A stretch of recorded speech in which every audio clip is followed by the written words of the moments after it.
Welcome back to Off the Monster. My name is Derek. I'm here with Jeremy, Mr. Taylor, and Mr. Brown. The Red Sox last couple games have not been kind, to say the least. But they once again have ended the season of the Baltimore Orioles, the second time in about a 2 week span they've done that. So there are some positives this week. Just for them to get absolutely demolished by the Blue Jays over the weekend. Wasn't fun. Who wants to go first about the absolute crapshoot that the Blue Jays series I'll was? go first. I got nothing. Absolutely nothing. Nothing good, nothing bad, nothing in, nothing out. It was all bad. And Toronto whipped us like a horse that was on its last leg. Took us out behind the barn and shot us in the head.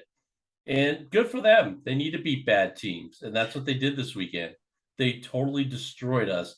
And I have a newfound, I don't want to say likeness, I would say respect, because Alek Manoah, the last time he played the Red Sox, got underneath my skin with his kind of jubilant attitude towards players. And that's just the way the game is. They strike somebody out and they get off the mound and they think they just struck out Babe Ruth or Ted Williams. And it got underneath my skin. But, listening to the game and listening to how he has an understanding for the game, how he reaches out to other players to understand the game. The kid's a stud. I wish him the best. I hope he does well in the playoffs, but it was all bad. On to you, Jeremy. So, stats, Mr. Taylor, Jeff, thank you all for being here as we memorialize the 2022 Red Sox. We can do that on Thursday. No, they're already dead. I need to be drinking for that one. I'm only drinking Gatorade for this one. Thursday was a celebration of ending the Orioles season because Thursday was also a celebration of you living through a hurricane. Yeah, that too, because we barely got hit where I am in Florida, so thankfully. But yeah, Thursday was more of a celebration of, God damn it, finally the Orioles are out of it. So, here's what I was saying with the 2022 Red Sox. I said this all the way back in May, and it just was a recurring theme the whole time. Whenever we needed them to do something, they just ran the other way. It didn't matter if it was a high leverage situation and, we've already won 2 games or 3 games and, hey, we might be able to get on a run here. In comes Matt frickin' Barnes for the 4th time to just blow something up. Or, here comes Ryan Brazier, or here comes Salamora, or it just, and I get it. There were injuries, there were other things, but they kept using the same guys in a bad situation. And to me, I throw that on Cora. I mean, a good coach is going to put you in a place where you're successful. If you fail 10 times doing it, then that's on you. I can't blame the players so much because they keep being thrown out there. It was just mind-boggling because I get that the options were limited, but there was no movement from front office other than trying to call guys up who weren't ready. The trade deadline was just, Tommy Pham, yeah, that's a bright spot. They're kind of already out of it, though. Right. Well, they weren't technically out of it. They kind of, though. And they were 1 foot. They had 1 foot out the door. Well, okay, maybe mentally they did, but I go back to the 2021 Braves. 21 Braves were not technically really in it. They made some moves. They got on a run, took them all the way down. On their run, though. I think that's the difference. Right, and does it happen often? No, but I would have liked to have seen something. Instead, it was more, we're going to punt on 2022, but not tell anybody we're punting on 2022. And that was just frustrating. But they couldn't get it going. And just every time you felt in your heart okay, this is it. We're going to start making a move here. We're going to get on a run. They would just shit the bed. And I don't know. Honestly, if nothing really big happens in the offseason, Heim's got to be on the hot seat. He has to be. I think it depends on how stuff plays out. Also, well, the thing is, they had the eternal, the hurt, the guy who always crap his pants, and Jake Diekman whenever he pitches. They got rid of him, so like good trade. That's like Heim did a great job somehow getting rid of Jake Diekman, not having to hold any money, and then getting Reese McGuire back. Right. I give him credit Like- there. He got a live human being for Jake Diekman. So that's good.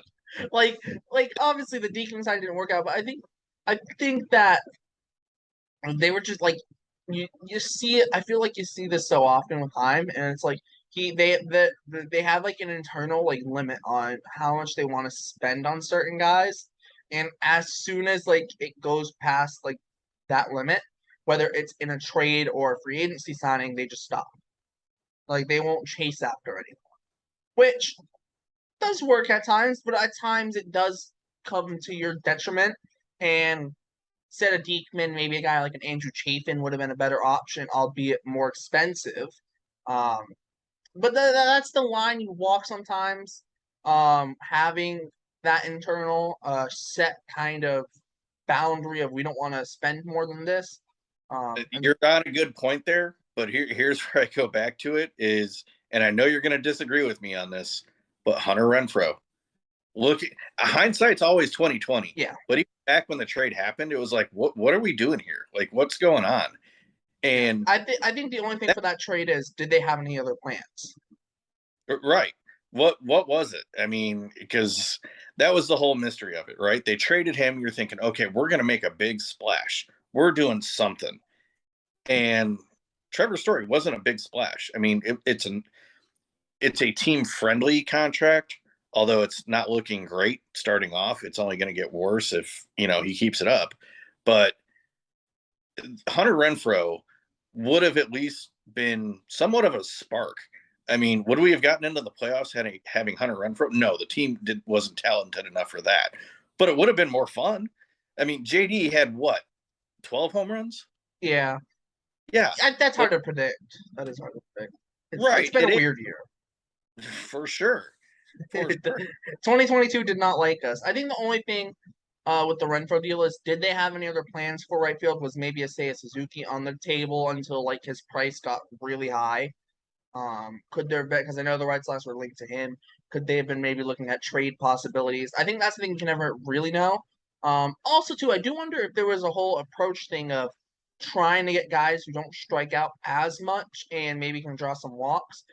Because they probably had an idea. Okay, Story's never been a guy who draws a bunch of walks, and he does strike out a decent amount. So if they did really want to bring a Story, maybe they thought, get rid of Renfroe because he's got a very similar, he kind of strikes out a lot, doesn't draw a lot of walks, and maybe try and get a guy who draws a lot of walks. But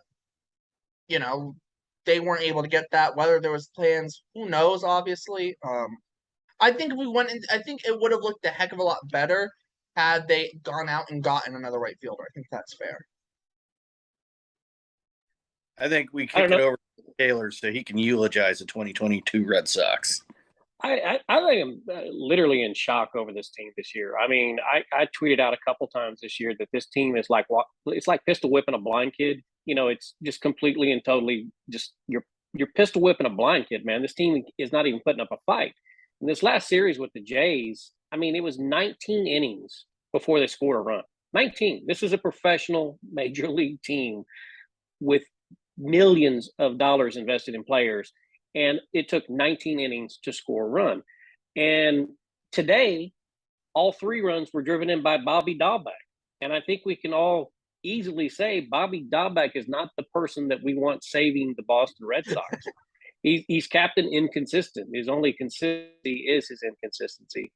But from the beginning of this year, I think we started off 10-19, and it was a shit show. It was an absolute shit show. We had 1 month where we did something stupid like 22-4.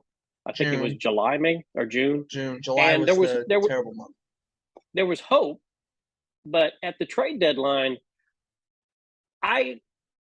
he made some decent moves in Diekman, getting rid of Diekman, because every time Jake Diekman came in, I thought about shooting a hole in the wall because it was, at least I knew where the bullet was going to go, unlike when Diekman threw his fastball, and it was just a joke.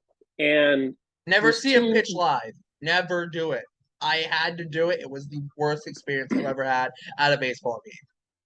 I don't think my psychological well-being could handle seeing Diekman in person, even on another team. Now, I think there's too much trauma. But with the moves that Bloom made, to the point about Renfroe, do I think there was something hidden? There's one piece of that trade that intrigues me because I follow him on Instagram and Twitter. I think his name is Alex Pinellas. Yeah. And he's a third baseman with some pop. So maybe that was the key to that trade, thinking maybe, hey, if we can't sign Devers long term, at least we have a power hitting third baseman coming up that He's could got a hole in potentially his fill that bat slot. too, though. Yeah, I think his batting literally average is everyone low. has a hole in their bat though now, so it doesn't But really matter. I mean, but you look at Trevor Story, he's got a hole in his bat too. He hit what 220, 230 for the year. But Yeah. you're right. 16 home. He was the key piece in the JBJ trade. Everybody gave us crap for not getting JBJ. I'm sorry. I take that back for sending our guy there to Milwaukee. We did get Yeah. JBJ back in it too, but it really was Beneo. I think I really It was think it was. Benellis and Hamilton were the main reasons for the trade. And the only reason they got those guys is because they did take Bradley from the Brewers. Now I do think that part of the reason that they didn't get more from that trade is I think the Red Sox value Jackie Bradley Jr. more than any other team.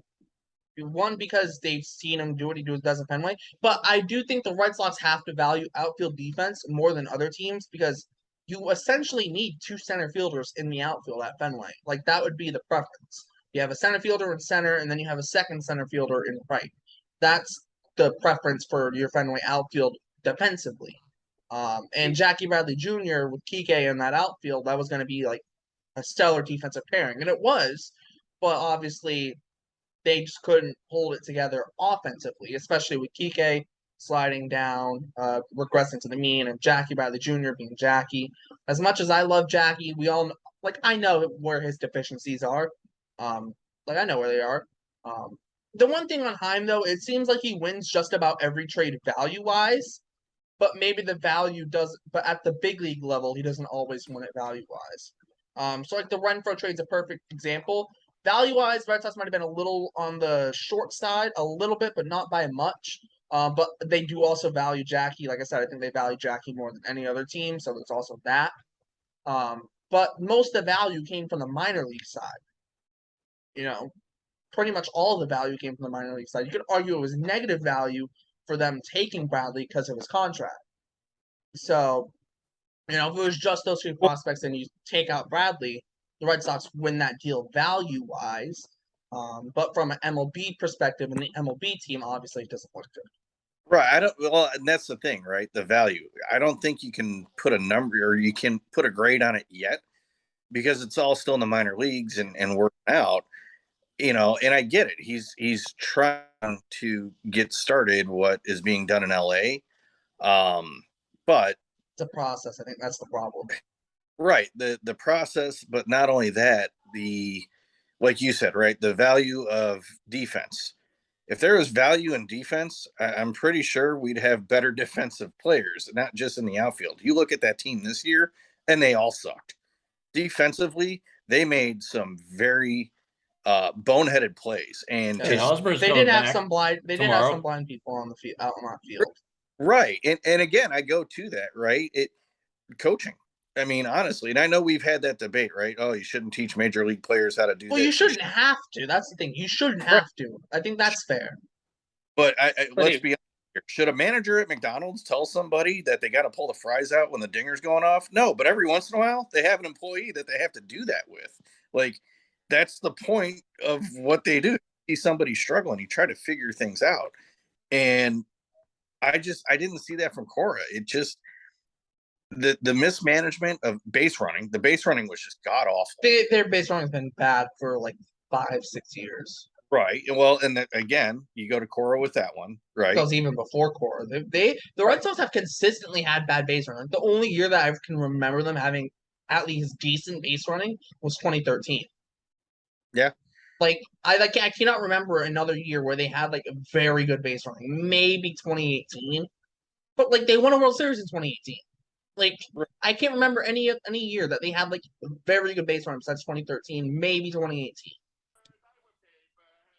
I mean, ultimately,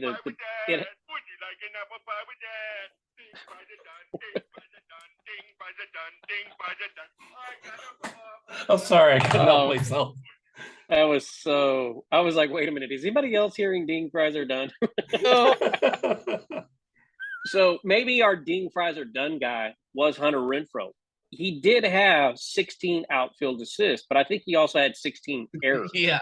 So if we would have told him, hey, follow the fundamentals, hit the cutoff guy, and quit trying to be a highlight reel every single time a ball is hit to you, dude. We want your 30 His home best runs. play was an error. His best play last year was an error.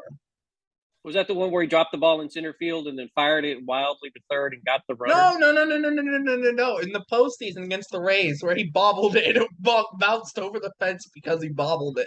Hey, Stats, Oh. I want to know your opinion on this. Would you have signed Rizzo last year? No, Why? because you have Cassis waiting in the wings. Well, There was no point in signing a long-term first baseman, and Rizzo was always going to get at least a 2-year deal, if not 3 years, and it just didn't make sense.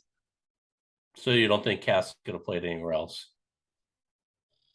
Because Cassis there's nobody locked in better at first. first base than Rizzo. Nobody. There was Freddie Freeman, but No. Well, that was a long shot. But Yeah, he's like a magnet over there. I mean, and don't get me wrong, Cassis has looked fantastic. He made a few. I say everything was awful, but Cassis made some plays over this last week that were Gold Glove-esque type plays. So I love the potential that's there. You know, I think the infield is going to be there if Story comes back and can stay healthy. Maybe we rework Bogart's contract. Maybe it's not he opts out. Maybe we rework that contract. He does another 3 years at like maybe 25 million instead of 20 million. if it's short term, it's going to be like 30 million. Well, even I think that's.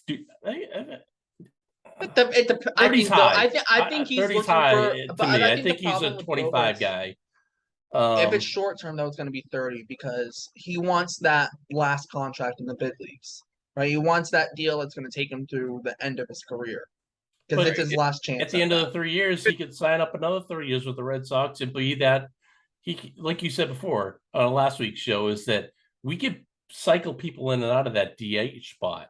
Yeah. You know, at the end of his career, Bogarts doesn't have to be a regular everyday infielder. Oh, He yeah, can 100%. cycle in and out of that. I'm just thinking outside the box. Yeah, no, 100%. I think though that if you go short term with them, you can't go any shorter than what a player option would be, and it have to be at least 30 million. Especially too because if Dombrowski goes and says, here's 10 years, 300 million. 10 years, 300 million, 4 years, 120 million. Which one's is he gonna take? Like, and I think that's where it comes down to. The Red Sox have to put in if they want to keep Bogarts, they have to put in a competitive offer for him. And competitive offers at the minimum is probably going to be 8 years, 200 million. Well, if Dombrowski's throwing money at anybody, you should run away. That is true. What he basically did to us. But I mean, here's the thing too, right? With the 2022 Red Sox, going back to that, right? The trade deadline, we wanted some moves to happen, but our hope again was, well, you know what, we've got some guys injured, they come back, we still got some chance here. And Paxton, that never came back. Sale, well, we all know what happened there. That was unlucky, though, but it did the whole happen. team of the team, like, here's our hope, here's what needs to happen. Yeah, we're just even Evaldi came back and he couldn't throw any harder than like 96. Right. Evaldi, all that. Like Whitlock was like limping, jogging from the bullpen to the mound. Like, right. PK had that hip issue with like the hematoma, and I would like it was literally they had hip gate in June, they had hand gate in July. Like, right.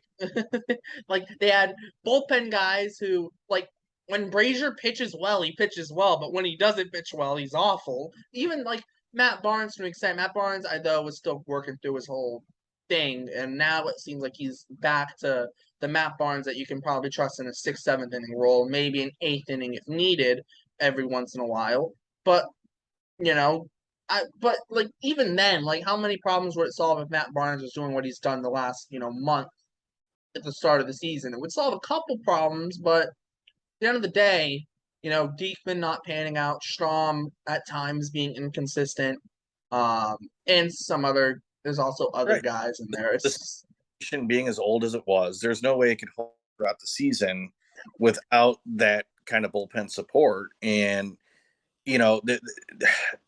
when April started, it was I saw April and I went, this is not good. I don't know if we're going to go anywhere. Then May happened and it was like June was like, okay, we're competitive. There might be some life.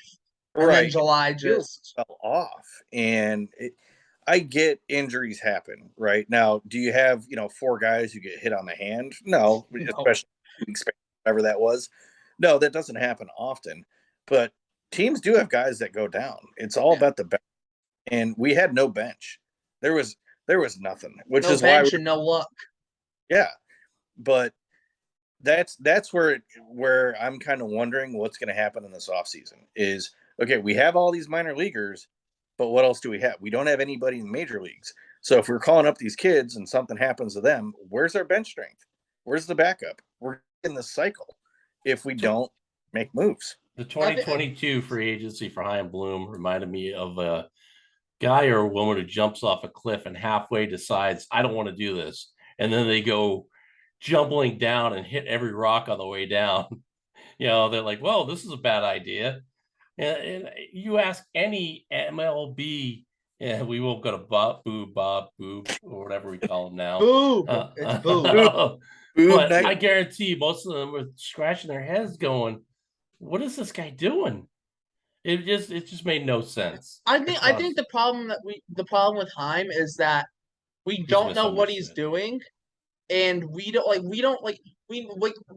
like a very we have an idea of Chaim that's like, okay, we know what the kind of force we see, like what he's seeing kind of in the sense of like he's been saying, like, you have to have a farm system in place before you can sign these guys to big long-term deals, because you need those guys you can't pay your whole team $20 million, essentially, that kind of stuff. And like that all makes sense, right? But the problem is Chaim doesn't give anything away. So the problem is you don't know what he's thinking. You don't know if he's trying to go sign Aaron Judge this offseason or if he's going to go and get Mitch Haniger. You don't know. Like, you literally don't know. Problem. And I think that's the problem from a fan point. And it's like everyone just wants to know what's happening. Obviously, from a Red Sox perspective, it's best no one knows. But from a fan perspective, it's like, come on. It's like, I just want to know something. It's like, let me know what's happening. And I think that kind of I think part of the questions from Chaim arise from, no one knows what he's doing. No one knows what his plans are. And I think that's where a lot of questions do rise from. Originally rise from, at least. And I will say, I think part of that too comes into how he drafts guys, right? We don't know a plan. Sometimes you can kind of pick out what they're doing. Maybe the free agency isn't going the way they want it, and they're going to draft, position wise or whatever. He's just taking infielders, and I get it. They're athletes, and you can put them elsewhere, and you can do that. But it's always the same. It's infielder. Well, they're not drafting for position, though. I think that's the difference. They're drafting for talent. There's pitchers, and we need pitching. That's obvious right now. And he's not. I mean, he drafted like 12 relievers, it felt like, last year. It was like he drafted like 8 relievers or something. It felt like 8 rounds in a row he took relievers. I know your stats, but I can't believe that. I can't believe that. I swear to God, he took like college relievers, and like from like round like 8 or like something to like round 18. It felt like he took a reliever almost every single pick. It's like, oh, here's this reliever from whatever college. Here's this reliever. Here's this reliever. This reliever. This reliever. I'm like, dude. I'm like, I see what he's doing. I think, though, at the end of the day, they're drafting for either an elite skill or, like, whether it's a hit tool or whatever, or pitching side, they're drafting for, like, an elite or at least a plus pitch. So, like, a guy who has a plus fastball, they might look to draft that guy, especially, like, in a reliever later on. Or, in the first round, they've been drafted based on the hit tool. They've been favoring the hit tool more than anything. And even like the thing is, you draft for talent, you don't draft for position, because those guys take a while to get to the big leagues, first of all, and then second, you also have the thing of, if you don't have a fit for them, you can always trade them. Yes, like they could end up being something special elsewhere, but if you don't have a spot for them, you might be able to get something special back. And I think at the end of the day, they're in that spot where Doesn't really matter position. You can always try and move guys around, but also too at the end of the day, you don't have to keep every single prospect. Right, you don't have to do that, and I get that. Right, if you keep bringing in infielders because it's the best athlete, and you know what, using the hit tool and stuff. Okay, we're going to take this because we can get value for it. That's fine. I just hope to God he doesn't make another trade like he did with Hunter Renfroe. Get Jackie Bradley Jr. back. Yeah, But I don't think we'll see something like that again. I don't think so. But that's my whole thing. You know, the 2022 season's done. I don't even know if I will even keep track of the last few games because I'm so fed up with it. This is like 2014. This is our 2014 to our 2013. You know what? It reminds me of 2012, dude. This has got Bobby Valentine vibes all over. Well, Every day's a shit show. No, No. 2014 is a Shit better show. comparison because 2013 and 2014 they kept essentially the same team, and that same team that had just won the World Series regressed to the mean and missed the playoffs. This year they kept the same team that made it to the ALCS last year, pretty much essentially kept the same team, and they regressed to the mean. No, I think they played to what they were supposed to play. They're not a championship caliber team. They're a 500 team, and they couldn't even make that. But what was Heimblum's first year? Was it 2019 or 2020? 2020, but that's kind of a bogey year. Which is a shit show for him because pandemic year. I think it was 60 games. Yeah. I think we won a little over 20 games. We won like 26, I think, or 24, but we won like right. 8 of our last 15. So yeah, he was salivating in 2020 because he had Marcelo Meyer delivered on a platter for him. Yeah, he sure did. And here's the thing: 2020 is not a good measure of how he's going to be as the chief baseball officer. 2021, I think we can all agree was maybe not necessarily. I won't use the word as strong as fluke, but definitely surprising. 2022 riddled with just unbelievable injuries. Never really had the team that wanted on the field with any great consistency. So I tweeted out last night or today, one of the two. 2023 will be Heimblum's make or break year in the Boston market. He's got, I think, 90 million committed to the books after the World Series is over. So he's got an inordinate amount of money to play with. His biggest priority is going to be re-signing Xander Bogaerts. That's his number one, at least from a fan base point of view. From number a fan one's base Raffy. point of view, Nope, number one's Raffy. You still have Raffy under one year of control. That's more important. But it might not happen until the end of 2023. I think is what he's saying. And I'll argue with that simply because Xander has that option. He's gone. He's going to opt out. He's a Boris guy. Boris is salivating at the contract he's going to be offered. And I think Bogaerts is gone. He's going to the Phillies or somewhere else that has the payroll ability, or a general manager who just doesn't give a shit that's going to spend the money because he wants to put the best team out there. Yeah, he'll go to the Dodgers out there with Mookie and they'll win another World Series. Oh, and we take 100%. Trey Turner from them. And we take Trey Turner from the Dodgers. Boom. Well, Trey Turner will go to Philly. I think it's safe to say. Or Texas. I think it's safe to say, to Taylor's point here, is that whatever happens in the offseason, the 2023 Red Sox, it's basically like this. If money isn't the problem, then Heimblum's the problem. That's where you point to, right? If they do something in 2023, and let's say the offseason, right? Not much happens, but during the season, they can still do things. They can still make trades. They can do that. And money is not an object. Then Heimblum's the problem if they don't make the playoffs. You want to win back the fans? I'm not talking about Bogaerts. I'm not talking about Devers. Go out and sign Edwin Diaz. First day of free agency. No, I'd rather trade for his brother. Get a closer. I want a concrete closer. Then it shows me you're serious about this team next year. I'd rather trade for Edwin Diaz's brother, Alexis Diaz. Where's he at? Cincinnati. He's looked like he's been like very good. Oh, you can play. Yeah, but he's playing in Cincinnati, which is not a team. See, that which worries me. We talked about this before too. Some players can stand up in the lights of a big city. Edwin Diaz obviously can. He's playing in New York. It worries me that a guy in Cincinnati, he comes to Boston. Is he going to be able to stand up to the same? But that's the risk you have to be willing to take because there's only so many guys that can be a legit as a fan, closer. I don't want to take it. I I want But to how go many with guys can be? Or there's only like what 3 guys?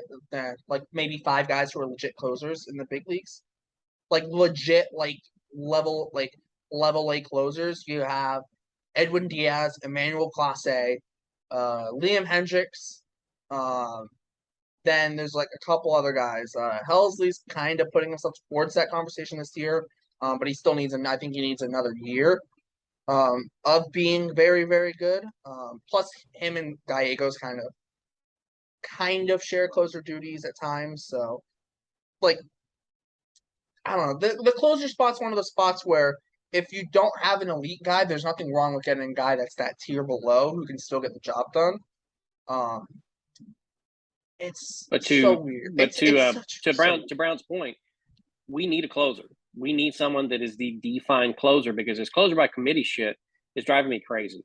I forget how many blown saves we had at the beginning or the first half of the year. Well, but if we wouldn't have all those blown saves, are... we would have been closer to being a competitive team. Well, than blown we are saves now are blowing a lead at any point, so it's a little misleading. It's a little misleading, but I know what you're saying.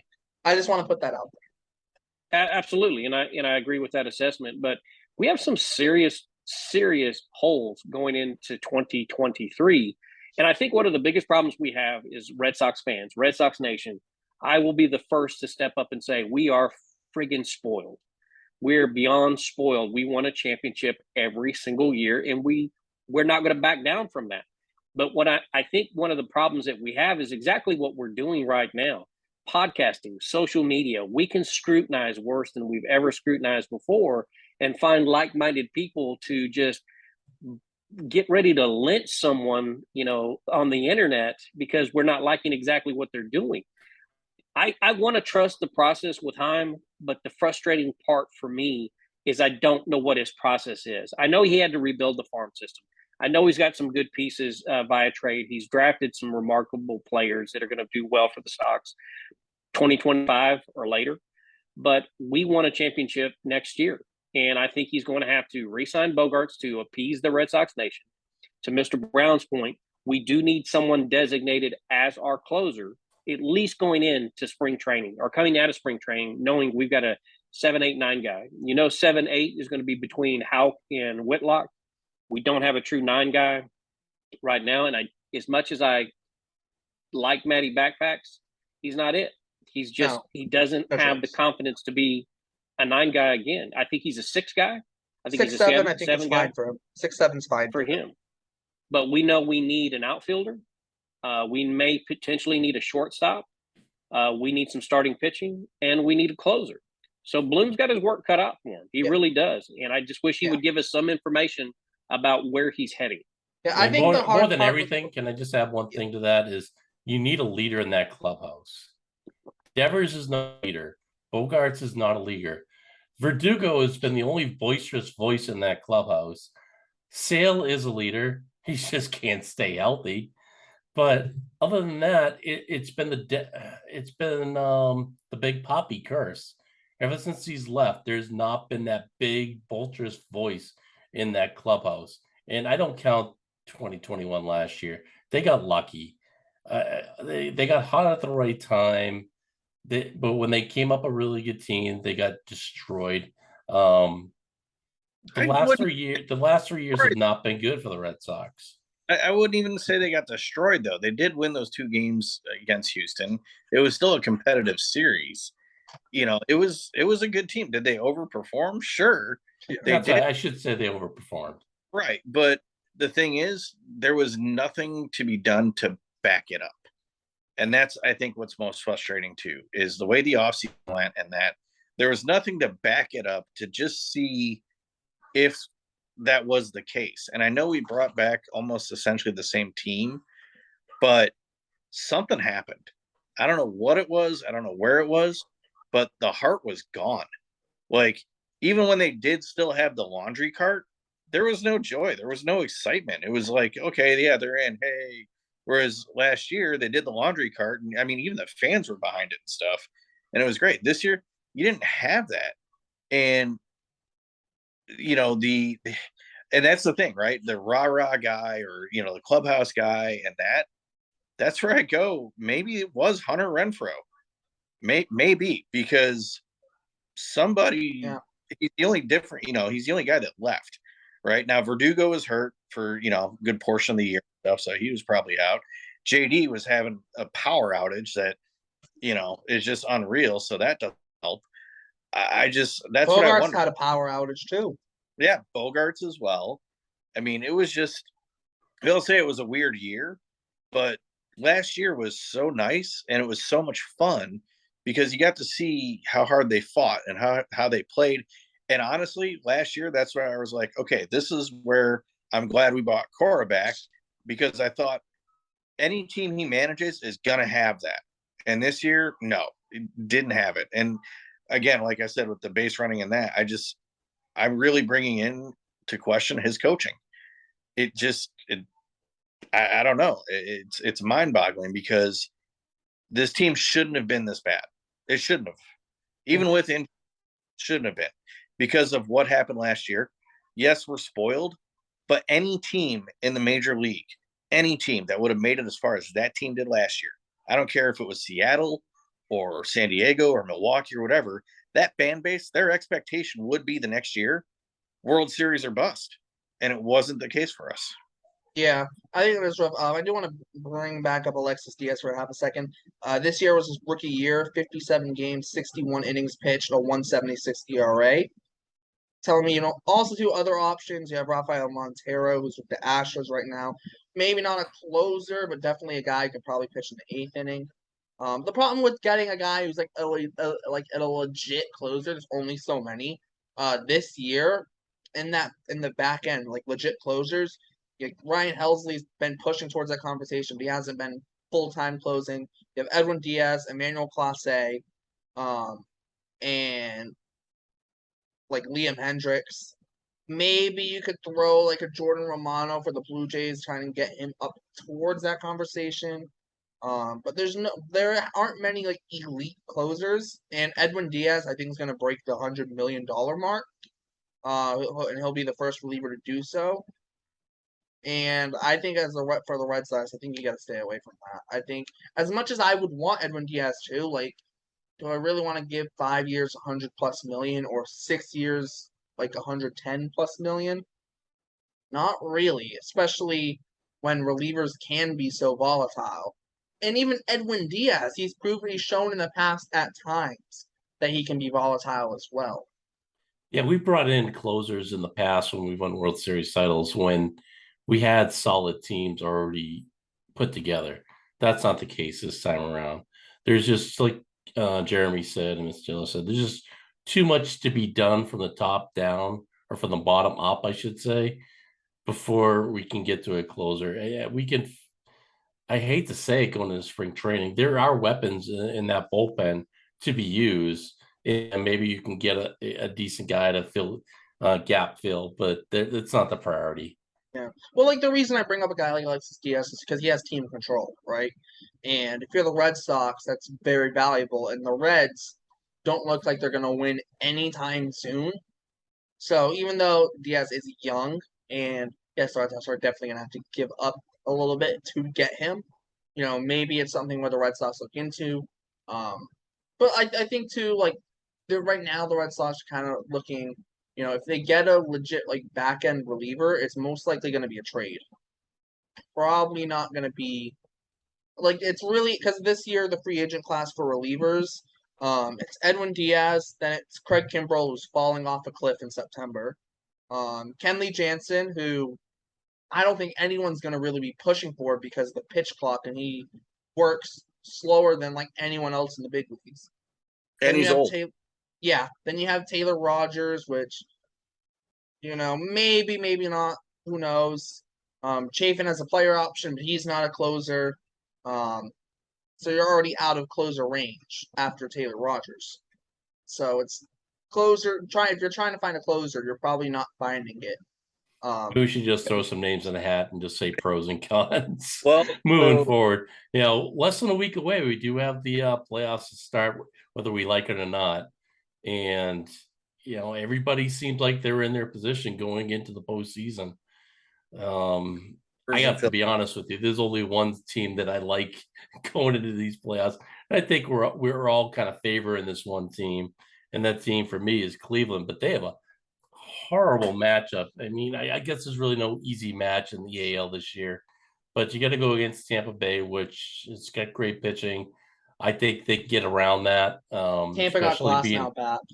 What's that? Yeah, Tampa got glass now but back. you're still playing. You're still playing in Cleveland. To open up the wild card games, but then you got to go on the road for the Yankees, who are going to be rested up, or Astros. And I hate to say it, their pitching has come, or the Astros. No, Cleveland would be the Yankees. Actually, never mind. No, yeah, seeding wise, Cleveland has to play the Yankees.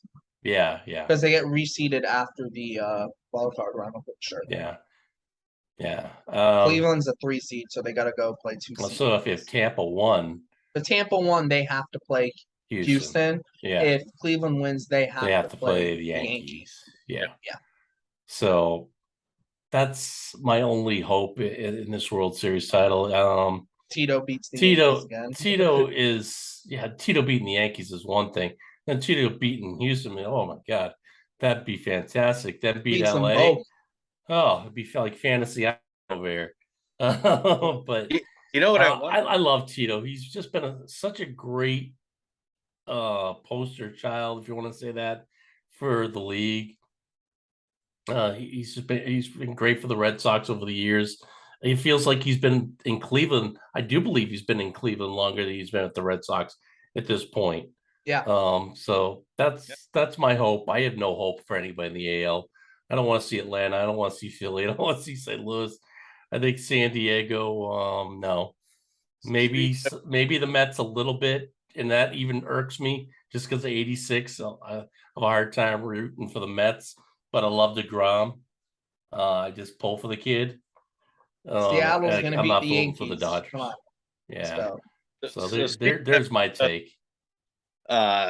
Here's what a good question that I bring up with Tito though is I'll just say Cleveland because I can't straight, but so Cleveland, they go on a run, they're able to do it. I wonder, and it would be Bill walks away. Dude, that pitching staff is ridiculous. Has been ridiculous in the last month. It has. Bieber, McKenzie, Savali in the rotation have been lights out. I think they all have ERAs of sub 250 in the last month. Karinchak has like a sub 2 ERA in the last month, and Clase in his last 40 appearances has a sub 1 ERA. Yeah. Guy might be the best closer of baseball. They are built for October, that's for sure. The way they're doing it, and that's a scary team to run into. And it would be awesome to see Tito win and then walk away. I think that is deserving because he is having the health problems and stuff, and he's already alluded to it. So that would be one hell of a send off. And they have a long World Series drought as well. Cleveland does. 70, 40, 46. 46 was the last time they won. 48. Something like that. Yeah. 48. 46, 40. I don't know, man. I'm pulling. We all these things right here, but none of us want to look. We're too proud, damn it. Exactly. It's been a long time. What's really cool is I was talking to Stats about this the other day a little bit. We witnessed Albert Pujols hit his 700 home run. Aaron Judge has tied Roger Maris with 61. But Stats is truly seeing history this year because the M's have made it to the playoffs since 2001, and Stats wasn't even alive then. Oh, I have a great stat. Great stat. You ready for this? The Mariners have now do not have less playoff appearances in the last 40 years than ruptured testicles. Yeah. And who's the number one? Who's the number one best player to never go to the World Series? Oh, Lord. Number one best player to never go to the World Series? Yeah. Ernie Banks is in that. It's in there, but you already talked about it. Seattle, Ken Griffey Jr. No. Never went to the World Series. Or Ichiro. That's true. Ichiro too. Nope. He's up there. But Griffey had 630 home runs? Yeah. And he was Griffey. Oh, Mike Trout. He's But Trout, yeah. Okay. Trout's never gonna go, dude. But Yeah, Trout's still playing. So But I he's should still one of I them. should have You said still I got to should put have him in the said players conversation. that are no longer playing. Yeah, but Trout still deserves to be in that conversation just because of how good he is. Yeah, he's got another year with Otani, Mr. $30 million man. Yeah, that's wacky. Biggest arbitration contract ever. Good for Otani. Yeah. This shows you how insane his contract's going to be when that arbitration year is up. Yeah, 2023, 2024 offseason, Otani's a free agent. That's gonna be crazy. But no, I feel like this postseason, like I have a solid like 6 teams that if they win it, I'll be okay. And then after that, if any of those teams don't win it, I'm gonna be kind of upset. I actually did a list of all the postseason teams in the order I'd like to see them win. My order: the Mariners are my 1A, the Cardinals are my 1B. That's the World Series I'm hoping to see.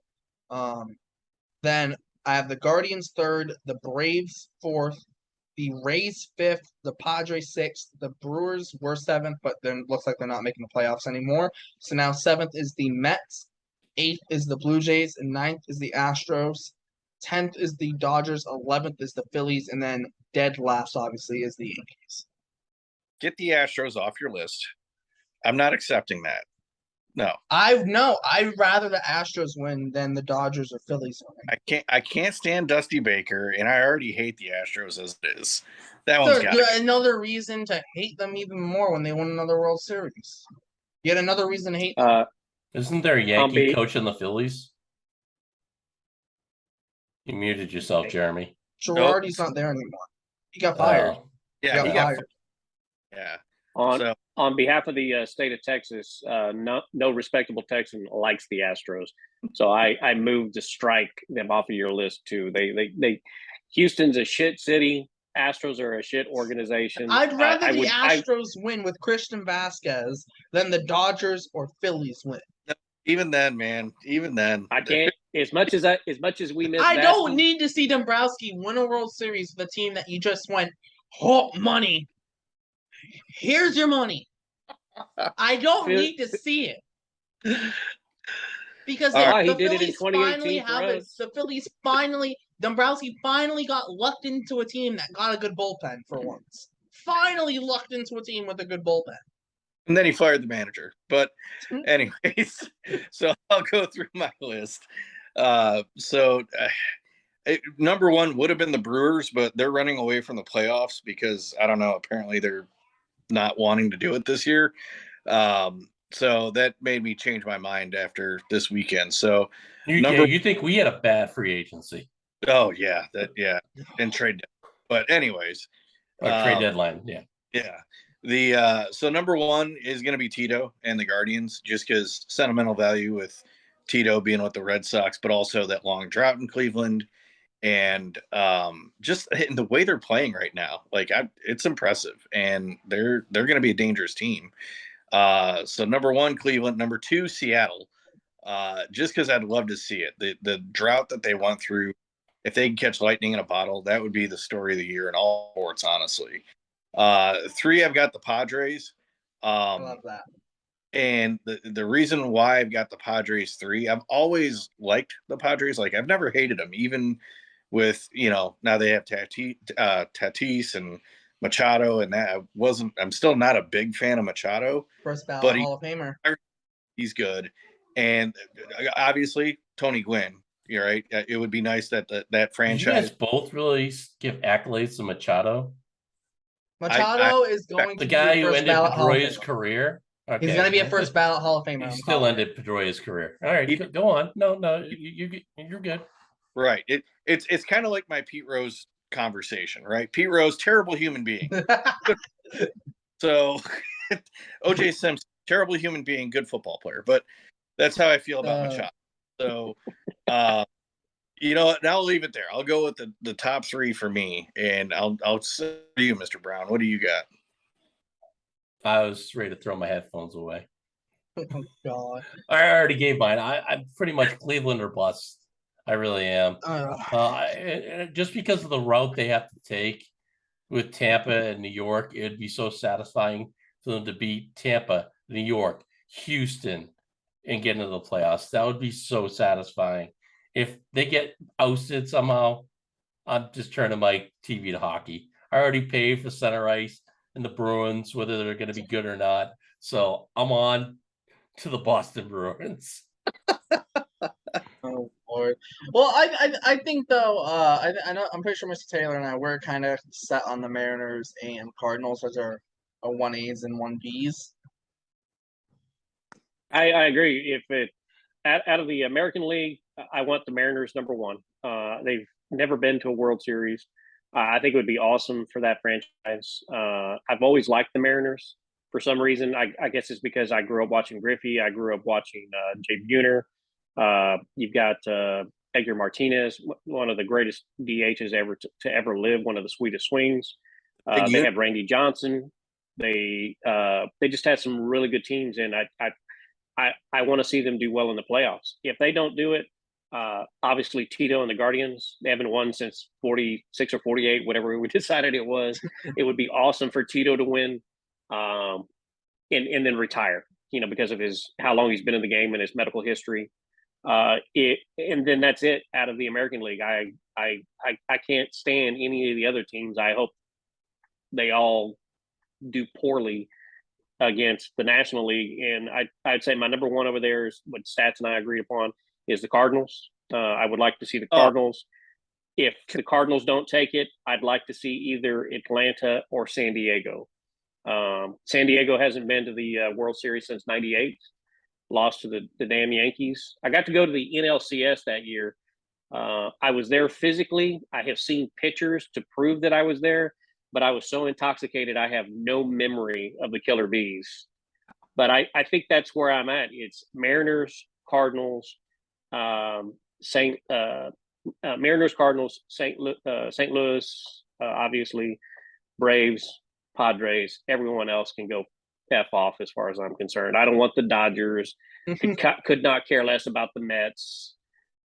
Philadelphia and Dombrowski, they can go F off too. Yep. I'm going to start watching hockey with Mr. Brown here pretty quick, depending on how the playoffs go. But I have this thing with like Dombrowski falls ass backwards into a good bullpen. The 1 year, like he goes out, signs Schwarber and Castellanos. Castellanos has not been good for the Phillies, and Schwarber he's hit a bunch of home runs, but he strikes out a third of the time. He goes up to hit.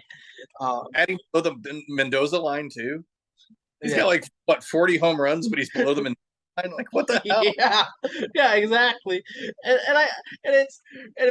But then Dombrowski falls ass backwards into a good bullpen, and he fires his manager and somehow gets an interim manager who knows how to manage the bullpen better than Joe Girardi. Like Dombrowski's just falling ass backwards into good luck, and it's pissing me off here. And I hope Manny Machado steps on someone's foot if they play the Phillies. Like I don't care, man. Do your dirty play. I don't care. Like I don't want the Phillies to win. I don't care. I don't want the Phillies to win. I'd rather the only team I'd want the Phillies to beat would be the Yankees. If it's Phillies and Yankees, I'll root for the Phillies. If it's anyone else, give me whoever the heck they're playing. If it's Phillies and Yankees, I'm watching badminton on ESPN 8. That's what I'm. Okay. The Ocho. Right. Actually, you know what? No, both cities don't have the infrastructure to handle that. So it could be a good thing. The apocalypse of Philly or from that type. I'm not opposed to that, man. Right. But I'm not opposed to New York and Philadelphia burning to the ground. So yeah, go ahead, let them win. Good luck. I'd make spaghetti and meatballs and watch the Jeffrey Dahmer series on Netflix. Oh my god! That the National League I feel like it's the Dodgers to lose, right? Like if the Dodgers don't at least make it to the World Series this year, like their whole regular season was just a waste. Yeah. Like so they 110 wins now? Yeah, I think 110. Like there's no point in going through this regular season and winning that many games and you don't even make it to the World Series. Like at least if you make it to the World Series, you can go. Eventually, you can look back at it and go, "We had a shot and we just couldn't get it done." you don't even make it to the World Series, it's like, oh, come on, we definitely could have done that. Done a hell of a lot better than that. That does remind me of Turner's team that did win, what, 106? 116, and they didn't make it to the World Oh, yeah. Series. Yep. And then they just completely shit the bed against the Yankees. Yep, So, and they haven't made the postseason since until this year. Which is why I want to see them beat the living crap out of the Yankees this year. God, that would be amazing.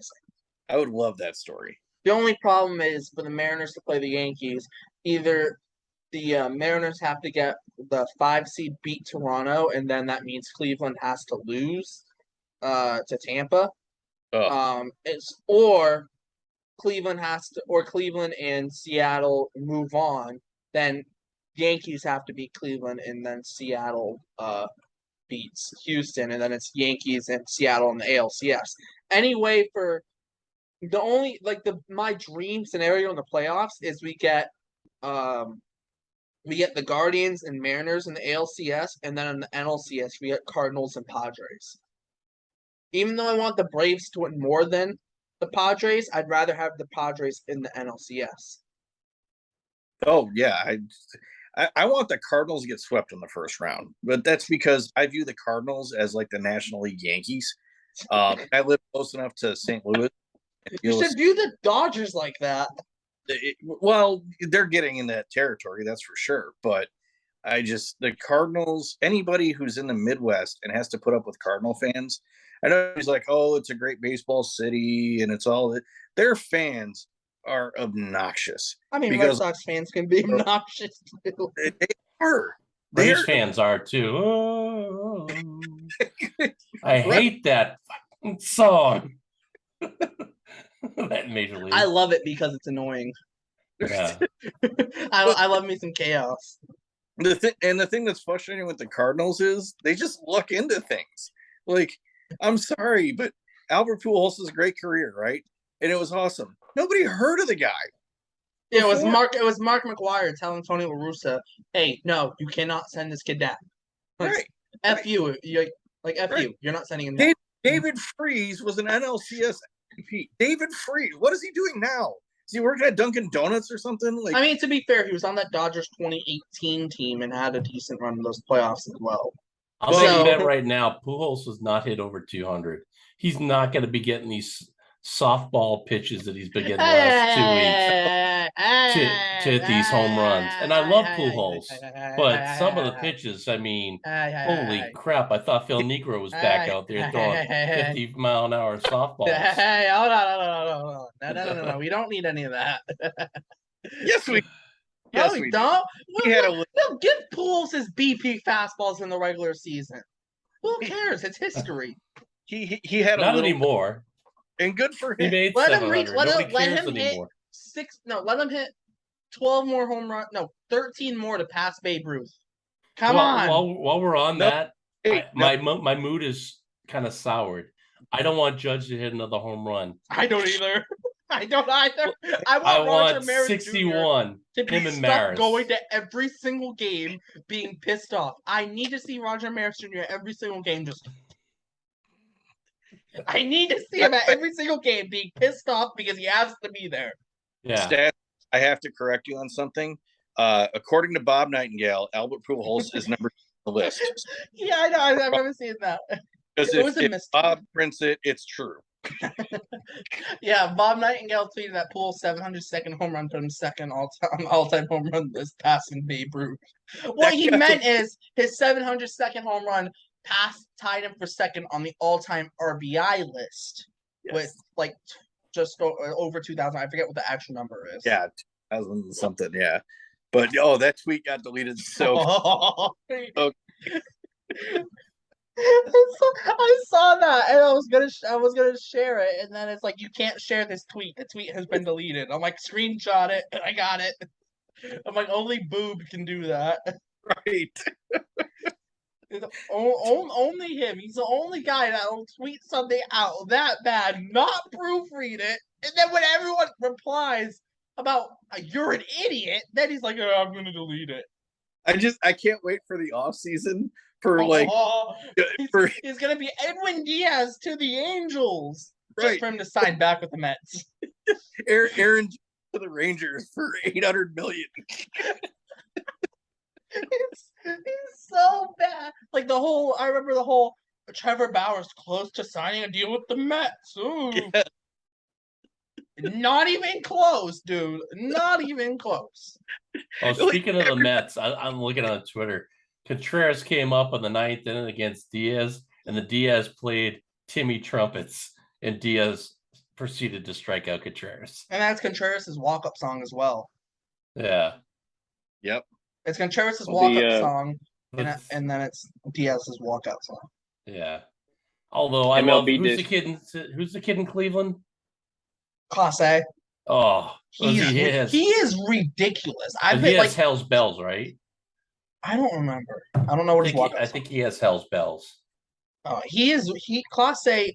Like legitimately, people don't realize how good he is because he's in Cleveland. Like, I think he like if you take out his first like month of the season, he's having a better year than Edwin Diaz. Like that's how good he like. I don't know. Like he's just like. The thing with Class A, everyone looks at him and goes, "Oh, he can throw 102-mile-per-hour cutters, but he can't control it." Oh no, he can control it. That's the thing. Like he's throwing 102 with cutters, and he has like pinpoint accuracy as well on it. That's what makes him special. Well, the Braves just beat the Mets to take a 2-game lead. Sweet. All right. Yep. Looks like the Mets are going to be in the wild card round. The Mets are metting.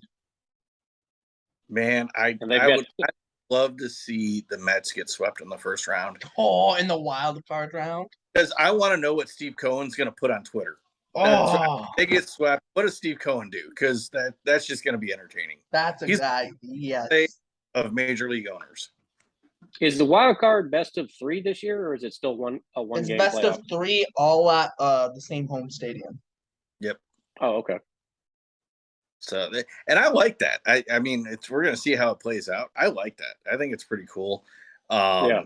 I really wish that they would only keep the ALCS and the World Series as best of 7. That I'd like to see. Because the division series now, that's 7, right? I think it's still 5. The LDS is 5. LDS is 5. Oh, all right. The DS, LDS, and LDS is 5. So. Because I could have sworn they moved the DS to 7, and I was like, well, that's all right, good. Then I'm still happy. Now we just need Cleveland to win. Yeah.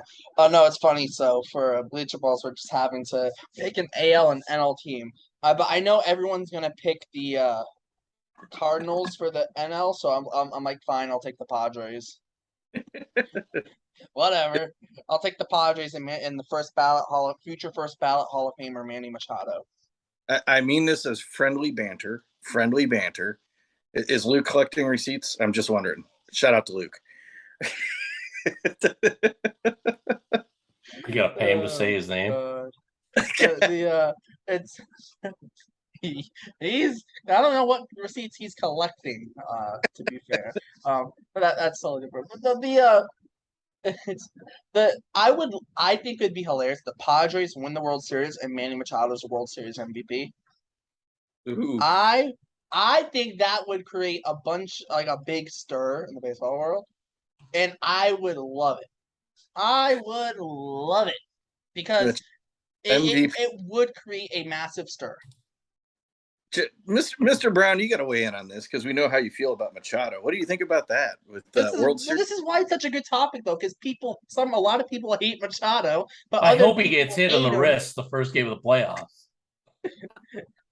I'm with Brown. Then the Padres win the World Series. He doesn't get to be part. He's not part of any of it. He'll get his ring, but he didn't contribute at all. And contributed to the regular season. I think Machado might finish top 3 in MVP voting. Well, I think we can all agree. What is that, one vote? Yeah. Like Machado is a gifted player, but he's a horrible human being. He might be. He might be a horrible human. And what he did to Pedroia, the household will never forgive him for taking out Dustin Pedroia ever. It's like me ever forgiving Ulf Samuelson for ending Cam Neely's career. Oh man, yeah. That now you're bringing me flashbacks. We're going. I feel that it's like For me, Machado is just like a whole stir of hot takes and controversy, and I love it. I love me some chaos. I love me some chaos. You love and you, Machado, and that good for you, Stats. You hold on to that career-ending. I'm not going to go any Oh further. no, I don't necessarily like. I hope somebody like, Nancy Kerrigan's his ass. I like That's I awesome. like the fact that everyone hates Machado. So to me, it makes it easier for me to like him because everyone hates him. Well, everybody hates the Yankees, so you're going to start liking them? No. I'm surprised he never played No. for the Yankees. Actually, he'd fit perfectly in a Yankee uniform. No, he wouldn't. I would hate the Yankees more than I hate them now. He played for Which the I don't Dodgers. hate them as much as I used to hate them, but I still hate them. Play for the Dodgers. It's close enough. Yeah, right. Yeah, it's like saying he played for the Cardinals. Oh, it was Dude, that Padres team could be a wrecking force if Juan Soto gets hot. Which is funny out here. Jeremy can attest to this. You know, you got Cubs and Cardinals out here, and they're like, "Oh, we hate each other." No. I'm like, you guys are the most civil people in the world. You guys talk to each other at the game. We throw beer and peanuts and Cracker Jacks and blow up dolls to Yankee fans. Oh my god! What would be interesting? I would love to see a Padres Dodgers matchup where the Padres just kick the Dodgers' butts. that ain't gonna happen. I would love that. I would too. Hey, it's the playoffs. You get hot in the playoffs. It's nothing going into the playoffs. Exactly. I don't give a shit how good you are during the regular season. If you get hot at the right time, you can run roughshod over any other professional team. They're All it takes is professional. one guy. All it takes is one guy. You look Juan at Poppy Soto in or Manny 13. Machado gets hot, it's game over. Yeah. Absolutely. You get that one guy hot that leads the team. Remember, it was Bumgarner with Bumgarner in 12 and 14. Yep. He just absolutely decimated the teams that he was playing against. I mean, it was like video game type shit. That was Bumgarner from the Giants, Ortiz for the Red Sox. In 2018, it was Steve Pearce, and even David Price at times. Later in the postseason, like every team that wins the World Series has a guy just step up. Juan Soto in 2019 stepped up massively. David Freese. That's what David Freese. How about that? But like the Royals had that whole bullpen just go ridiculous when they won the World Series. Well, Salvador Perez that year, that playoff run, Salvador Perez was just unreal. Oh yeah, man. that too. But like that bullpen, like the Royals changed how people saw bullpens and pitching because of how dominant that bullpen was. And then they went back to being the. Yeah, and then they went back to being the Royals. Oh Lord. Hey guys, I gotta get going soon, and I know a couple of you do as well. Can we kind of wrap this up a little bit and bring some final thoughts, maybe going to the next podcast? Yeah, I just want to say one thing. I just hope Tua is healthy. In all sincerity, I mean, that poor guy, his career may be over because the people that should have been looking out for him were not looking out for him. I'm talking about the NFL, the NFLPA, the Miami Dolphins, his friends and family. They should have seen that he had a concussion last Sunday. Nobody stepped up and took care of this kid, and now his career may be over because the kid has to really think, do I want to possibly be in a wheelchair for the rest of my life if I get hit like that again, or do I want to enjoy life? And the Dolphins are already talking about, he can return in a few weeks or so, a couple weeks or so. Like they're already talking like that. I'm like, no, that just got structured off a field. I listened to that coach talk after the game. I want to throw up. You got to protect your players. That's your job as a coach. Well, let's face it. The Dolphins organization, we've found out even in the they're off. So ridiculous. They're so bad. How functional it is. So bad.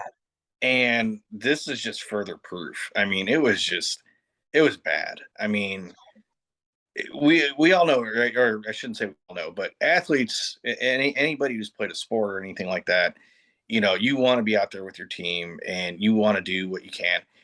And sometimes guys, they don't care about themselves. They're just going to get out there. And sometimes as coaches or doctors, whoever, need to be an advocate. That you're gonna hurt yourself, so we're sitting you out. We're not doing that to you, and nobody did that to him, and that's what's a shame about it. I mean, even he's a talented guy, and taking that away from it though. The career average in the NFL is what, like 4 years, something like that, and his career is going to be over before that. If and he's articulate and intelligent, which is not a high population in the NFL, because most of those guys don't go to a tier team like Alabama. He can read and write. Right. I don't mean to be a jerk by saying that, but it's the truth. Yeah. No, it's Or true. or they have people that are just absolute idiots like Antonio Brown. He's got more shenanigans now. If anyone has seen his latest Instagram post, don't. Yeah. Well, do we know what hotel that was, so we know to stay away from that? It was in Dubai, so I think our wives and children are safe. So okay, but if I it's an hope so. Embassy Suites, I want to stay away from Embassy Suites. I'm not saying it was Embassy Suites. Can I file a restraining order on Antonio Brown just because he's Antonio Brown? Well, no, the dude, he's a lunatic, man. He is an absolute lunatic. Right. Lunatic. And think about it though. That hit years ago from Vontez Burfict on him. Ever since then, that's what's that's gone true. down. And it was a similar situation. That hit happened to him. I think he only missed a game, maybe two, and then they brought him back, and he was still getting the crap kicked out of him. Like it's an interesting, and I'm using what Antonio Brown. And he did come out on a rant. I'm not sure if it was a tweet or something, but he did say something like that. You don't care about the black athlete; you just want to use them. You don't care the brain damage we're getting, and that's just not black athletes. It's why these offensive linemen get concussions probably twice a game. Right. Yeah. Mike Tomlin is though, but the thing is, Mike Tomlin is one of the better coaches when it comes to that. And guys, if he doesn't think guys are ready, even though the doctors say so, he'll hold them back. He's one of the best coaches when it comes to that. So if he's one of the best coaches, who is like where does that leave? Like obviously there's massive room for improvement. Tomlin's a garbage coach. No, I'm not saying him as a coach. I'm saying him like as a guy, like in holding guys back because they may not be ready. By all accounts, Tomlin's one of the best coaches when it comes to that. So if he's one of the best, and you can still have a situation like that happen, like the worst is like really bad. And obviously the NFL needs an overhaul of their concussion protocols. I don't think the players respect him either. I just remember in that one game, he had spit on his beard. Nobody ever told him. maybe. Like, dude, nobody sees that. Maybe he just didn't care. Maybe he knew it was there and just like, yeah, I don't care. It's a choice. It's a choice. All right. Final thing before I wrap this thing up. The Red Sox have one series left against the Tampa Bay Rays. The Rays aren't going to play anybody, so they'll probably win at least 2 games just because it is at home. So the Rays just aren't going to play anybody. They're going to rest. I think the Red Sox need to have some fun with this. Take some fans out of the stands, let them play some positions. And, why not? I mean, center field is a good place to start. Oh God! Grab some of the wait staff from the Cask and Flagon, maybe from House of Blues, and let them come over and have a scrimmage. Coach first base, coach third base. Something, dude. Make it fun. Yeah. Put Veritek behind the plate. Right. I was just say that. Let's do an old timers game. Veritek 2023 coach, baby. And put Wade Boggs at third for the Rays. Apple Brown pitched this year, so we know he's in shape. Let's go. Apple Brown is gonna kill playing catcher. That's it. I'll take it. So it's safe to say that I'm pretty sure tickets are going to be really cheap at Fenway for the last series. So if anybody has the time and you want to go check out Fenway, now's probably the time to do it. And the old saying goes, you call up the ticket office and say, "Hey, you got any tickets?"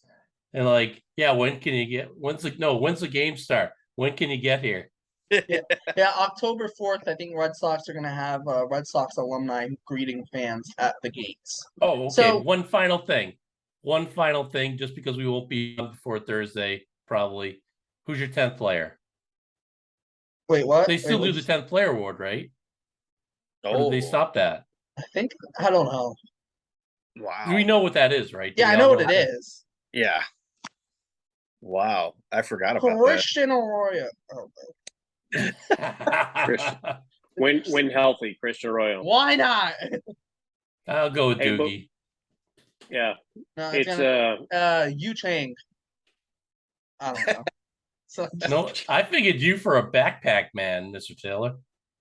Matty Backpacks. Yeah. I'll tell you my 10th man is going to be Garrett Whitlock. That dude was the friendliest guy.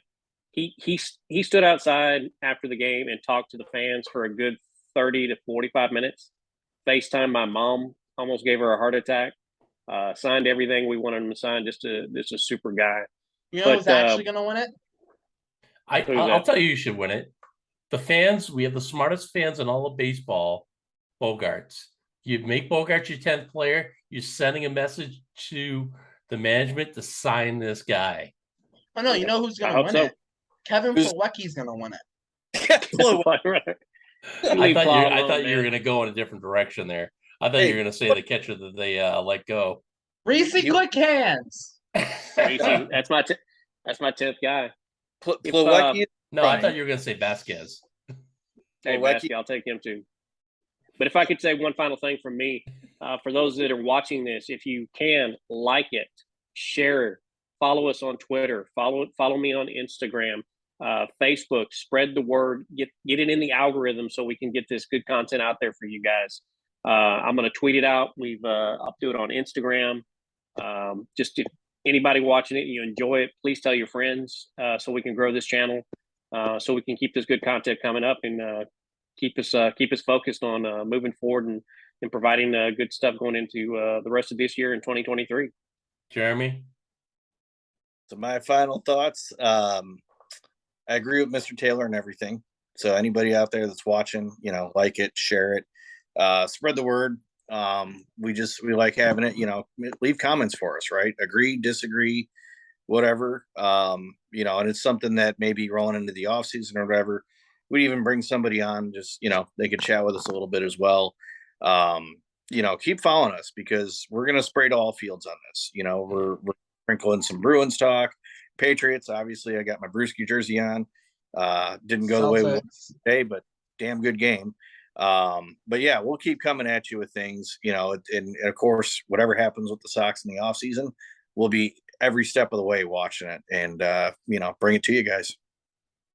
My last thing is, if you're watching this and you don't own a distillery and you want to be a sponsor, I need whiskey for 2023, and I would love to have you as a sponsor on Off the Monster. All right. Absolutely. Well, that's great. A shout out to our unofficial sponsor, Uber Eats or DoorDash, whichever one is our preferred unofficial sponsor on the day. It flip-flops sometimes. Just like Chris Sale, he doesn't really know which one he was delivering for that fateful day. But we'll see that out. He's probably delivering Taco Bell as well, so shout out to them. I don't know. Make sure obviously like, subscribe, hit the notification bell on YouTube so get notified whenever. Follow us on Spotify, and do all that good stuff anywhere else on all the other platforms that we're on. Rate us 5 stars. Share it to all your friends. Don't miss an episode. Go back and watch all of them 5 times. Play this episode on silent, on loop, on Spotify constantly. Definitely do that. Just put it on loop. Just put it on loop. Put it on loop, on silent, on mute, and let it play 10 times. We would greatly appreciate that. Absolutely. Message received. All right, guys. All right. Have a good night, guys. All right. All right, y'all take care. We're Off the Monster. Bye. Thanks for tuning in, and we'll see you next episode.